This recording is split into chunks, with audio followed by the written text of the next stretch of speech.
امریکی صدر Donald Trump کے دور حکومت میں امریکہ ایران جوہری معاہدے سے لے کر پیرس ایکارڈ اور نیفٹا تک جیسے بین الاقوامی معاہدوں سے الگ ہو گیا۔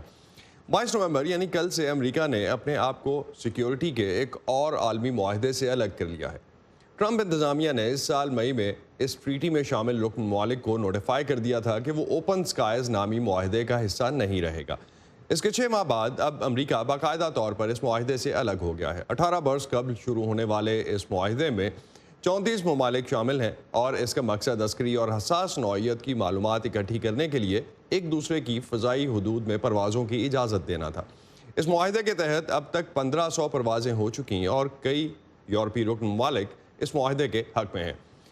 اس بارے میں مزید معلومات کے لیے ہم چلتے ہیں ندیم یعقوب کے پاس، کیپٹل ہل پہ ہمارے ساتھ موجود ہیں۔ ندیم، امریکہ صدر ٹرمپ کے دور میں ایک اور بین الاقوامی معاہدے سے باہر آ گیا ہے، اس معاہدے سے الگ ہونے کی کیا وجوہات تھی؟ جیسا کہ ہمارے ناظرین کو معلوم ہے کہ صدر ٹرمپ کا نعرہ ہے امریکہ فرسٹ، تو ان کا کہنا ہے کہ یہ ٹرمپ انتظامیہ کا کہنا ہے، ان کا یہ موقف رہا ہے کہ بہت سے عالمی معاہدے جو ہیں وہ امریکہ کے جو مفادات ہیں ان کا تحفظ نہیں کرتے، اس لیے کوئی وجہ نہیں کہ امریکہ ان معاہدوں کا حصہ رہے۔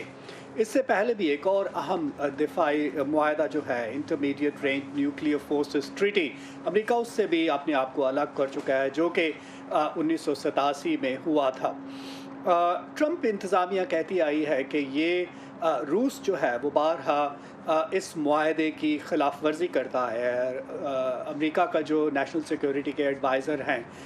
رابرٹ اوبرائن، ان کا کہنا ہے کہ دوسرے ممالک جو ہیں بقول ان کے وہ امریکہ کے مفادات کی قیمت پر فائدہ اٹھاتے آئے ہیں۔ روس نے اس پر اپنے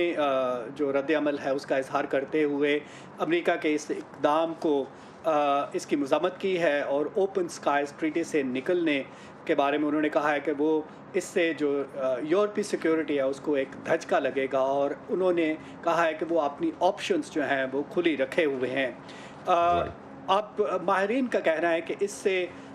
جو امریکہ کو حساس معلومات تک جو رسائی تھی وہ اب نہیں رہے گی، اور ماہرین سمجھتے ہیں، دفاعی تجزیہ کار سمجھتے ہیں